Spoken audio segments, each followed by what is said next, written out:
Let's review last summer a bit. I got to say that the best memories have the closest ones by your side.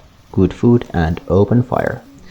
Here are a few things I cooked on fire. It's definitely the most fun way to cook and you get a bit spiritual. Food will get the smoke flavor, good sear, caramelization and rich aromas. Let's have a look. Let's put music on and commentary off.